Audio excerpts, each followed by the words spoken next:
Les amis, merci de nous rejoindre sur Autotrends pour découvrir aujourd'hui un nouveau modèle. Et aujourd'hui, on découvre le Mercedes EQE SUV. Et le Mercedes EQE SUV, c'est quoi? Eh bien, c'est le nouveau SUV électrique de Mercedes qui prend place entre l'EQC et l'EQS dans la gamme du constructeur. Alors, bien entendu, cela se répercute en termes de dimension, mais également en termes de style, puisqu'on remarque qu'il prend vraiment tous les éléments de style qui caractérisent les autres modèles électriques de Mercedes, à commencer bien sûr par cette face avant très caractéristique, avec ce long bandeau lumineux sur toute la largeur du véhicule, et puis cette calandre ici qui est lisse et entièrement noire, avec, comme on est sur une version AMG, eh bien, les lamelles verticales chromées pour singer les vrais calandres des modèles AMG thermiques.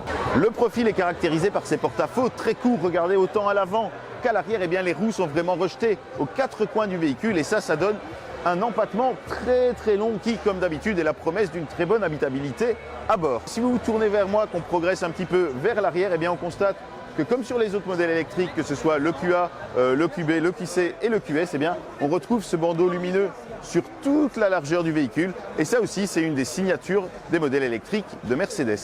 Les jantes, vous voyez, sont d'un diamètre très généreux puisqu'on aura 19 pouces minimum sur les versions normales de cette EQE SUV et jusqu'à 22 pouces sur ces versions AMG, comme illustré ici. L'habitacle est lui aussi caractéristique des modèles électriques de Mercedes. On retrouve donc ce grand tableau de bord baptisé Hyperscreen qui en fait rassemble 3 écrans pratiquement sans aucune bordure. On a donc 2 écrans de 12,3 pouces, un pour le conducteur, un face aux passagers, qui pourront donc régler différemment le système multimédia selon leurs souhaits, selon ce qu'ils ont envie d'y voir. Et puis au centre, on a ce grand écran de 17,7 pouces qui rassemble donc le système multimédia MBUX avec, comme d'habitude, les commandes vocales, les mises à jour à distance, etc. On est ici à bord d'une version AMG. On a donc quelques particularités de ces versions AMG, notamment eh bien, tout ce qui est habillage, les sièges qui sont des sièges sportifs spécifiques à cette version AMG avec comme toujours le badge embroché dans les appuis-têtes. On a également ce très joli volant, franchement c'est le volant AMG comme on le voit déjà dans la SL par exemple, comme dans la C43 également, mais il a ici la particularité d'être en fibre de carbone sur certaines parties et en Alcantara sur les côtés. Et très franchement, moi c'est une configuration que j'aime vraiment beaucoup. Alors ce volant AMG, on y trouve bien sûr les différents réglages d'AMG via les 2 molettes ici qu'on pourra donc tourner pour sélectionner le mode et puis cliquer pour choisir, pour valider le menu en question. Et puis comme vous le voyez, sur l'écran central, on a ce menu qui est propre aux versions AMG avec un joli chronomètre qu'on pourra donc activer pour chronométrer les temps autour, etc.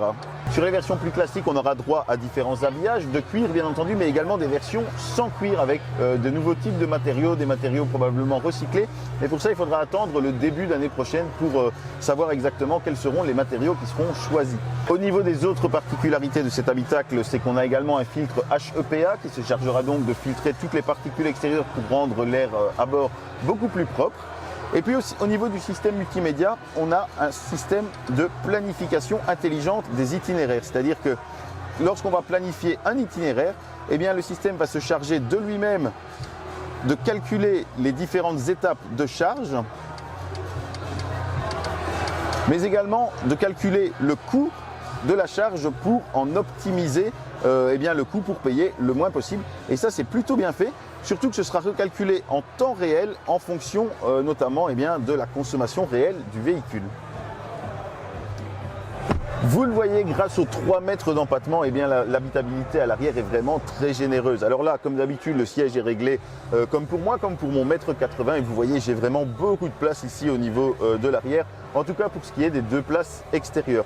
Et non seulement on a beaucoup de place à l'arrière, mais le coffre sera aussi très généreux puisqu'il affiche une contenance de 520 à 580 litres selon les versions. Cette EQE SUV sera déclinée en 5 versions. Il y aura tout d'abord l'EQE 350 avec un moteur de 215 kW et qui sera une simple propulsion. Et toutes les autres versions seront des versions formatiques. On aura donc la 350 avec toujours ses 215 kW qui sera donc en 4 roues motrices. On aura la 500 avec 300 kW et puis on aura 2 versions AMG et ça c'est également l'une des particularités de ce modèle, c'est qu'il est le premier SUV électrique à porter le blason AMG. Et dans ces cas-là, eh bien, la puissance grimpe à 350 kW pour la 43 AMG et même jusqu'à 460 kW pour la 500 AMG qui, si vous le dotez du pack AMG Dynamic Package, peut même monter à 505 kW pendant quelques secondes à l'accélération. C'est des puissances absolument dingues. Et ça, eh bien, ça lui permettra de passer de 0 à 100 km/h en 3,5 secondes seulement. Sous le plancher, cette EQE SUV embarque la même batterie que l'EQE berline, à savoir une batterie de 92 kWh qui lui procure des autonomies vraiment très généreuses, puisque sur la version AMG, donc la moins performante en termes d'autonomie, on aura tout de même 375 km et jusqu'à 488 km sur l'AMG la plus performante. Et sur les versions normales, eh bien, l'autonomie sera comprise entre 480 et 590 km. Et ça, pour les longs trajets, ce sera absolument parfait. Et puis surtout, eh bien, ça montre quand même que l'aérodynamisme de cette version est assez soigné puisqu'on est sur des valeurs très similaires à celles de l'EQE berline. Et puis au niveau de la charge, eh bien, toutes les versions sont dotées de série d'un chargeur embarqué en courant alternatif de 11 kW et en option, on pourra monter jusqu'à 22 kW. En courant continu, il pourra accepter jusqu'à 170 kW et là, ça permettra de regagner 220 km en 15 minutes de branchement seulement. Techniquement, sachez que le confort sera assuré par la suspension pneumatique hermétique et qu'il sera même possible d'équiper la voiture d'un essieu arrière directionnel. Ça permettra aux roues arrière de braquer selon un angle maximum de 10 degrés et ça lui procure une agilité absolument dingue. Alors, ces roues arrière directionnelles seront proposées en option sur les versions standards de cette EQE SUV et seront proposées de série sur les deux versions AMG, donc l'AMG 43 et l'AMG 53. Merci à tous d'avoir regardé cette vidéo. N'hésitez pas à liker, à commenter, à partager. Comme d'habitude, n'oubliez pas de vous abonner aux réseaux sociaux d'Autotrends pour être tenu au courant de toutes les nouveautés et des backstage de ces tournages. Et puis quant à moi, sinon, eh bien, je vous dis à la semaine prochaine pour une nouvelle vidéo. Salut!